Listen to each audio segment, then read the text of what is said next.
आगामी निवडणुका ज्या आहेत, लोकसभा, विधानसभा आणि स्थानिक स्वराज्य संस्थेच्या निवडणुका, या सगळ्या ईव्हीएम मशीन विहिरीत पार पडल्या पाहिजे. कारण ईव्हीएम मशीनचं प्रमाणपत्र निवडणूक आयोगाकडे नाही, सर्टिफिकेशन नाही, त्यामुळे ते सगळं इलिगल ठरते आणि होणाऱ्या निवडणुका सुद्धा इलिगल ठरते.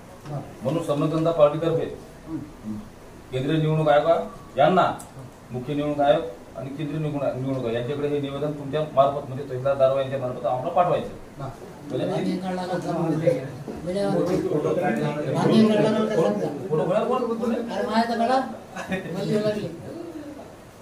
नमस्कार भारत, मी सदानंद खिल्लारे. आपण पाहत आहात द बहुजन आवाज.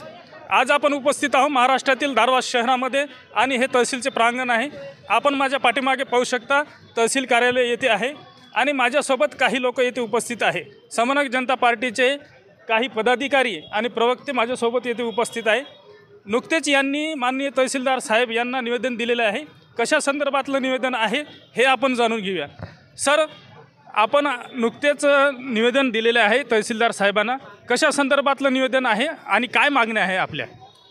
समन्वय जनता पार्टीतर्फे समस्त पदाधिकारी यांनी केंद्रीय निवडणूक आयोग आणि राज्य निवडणूक आयोग यांच्याकडे तहसीलदार दारवा यांच्या मार्फत आज आम्ही निवेदन दिले आणि निवेदनाद्वारे मागणी अशी केलेली आहे की आगामी जेवढ्या काही निवडणुका होणार आहेत, आगामी लोकसभा निवडणुका, आगामी विधानसभा निवडणुका आणि स्थानिक स्वराज्य संस्थांच्या निवडणुका, या सगळ्या निवडणुका ईव्हीएम मशीन विरहित व्हाव्यात.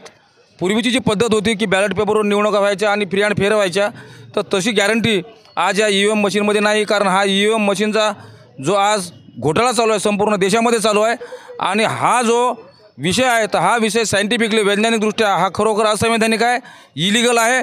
कारण जो सायबर लॉ आहे 2002चा आणि जो भारतीय लोकप्रतिनिधी अधिनियम 1951चा कायदा आहे, म्हणजे सायबर लॉ आणि पब्लिक रिप्रेझेंटेशन ॲक्ट 1951, या दोन्ही कायद्याच्या चौकटीमध्ये ही ईव्हीएम मशीन बसत नाही. कारण केंद्रीय निवडणूक आयोगाकडे याचं सर्टिफिकेशन नाही, याचं प्रमाणीकरण नाही. कारण ईव्हीएम मशीन ही संगणक आहे, कॅम्प्युटर आहे आणि त्याला सायबर लॉ लागू होतो. परंतु आपला हा जो निवडणूक आयोग आहे हा केंद्र सरकारच्या हातचा बाहुला आहे की संपूर्ण देशभर कित्येक राजकीय पक्षांनी, विविध संघटनांनी, सामाजिक संघटनांनी, सामाजिक कार्यकर्त्यांनी वारंवार मागणी करूनसुद्धा ईव्हीएम हटत नाही आणि येणाऱ्या निवडणुका या फ्री अँड फेअर कशा होतील हा फार मोठा प्रश्न आहे. म्हणून आज समन्वय जनता पार्टीतर्फे आम्ही केंद्रीय निवडणूक आयोग आणि राज्य निवडणूक आयुक्त यांना तहसीलदार दारवा यांच्यामार्फत हे निवेदन सादर केलं आहे. आणि आगामी काळामध्ये जर निवडणूक आयोगाने ईव्हीएम मशीन हटवली नाही तर आगामी काळामध्ये समन्वय जनता पार्टीतर्फे संपूर्ण देशभर ईव्हीएम हटवाविरुद्ध आंदोलन करण्यात येईल आणि प्रसंगी बहिष्काराचीसुद्धा आम्ही तयारी करणार आहोत. तर दर्शक हो, हे होते भीमराव राठोड, प्रवक्ते आहेत समन्वय जनता पार्टीचे. आपल्याला हा व्हिडिओ कसा वाटला, आपली प्रतिक्रिया जरूर लिहा, कमेंट बॉक्समध्ये लिहा.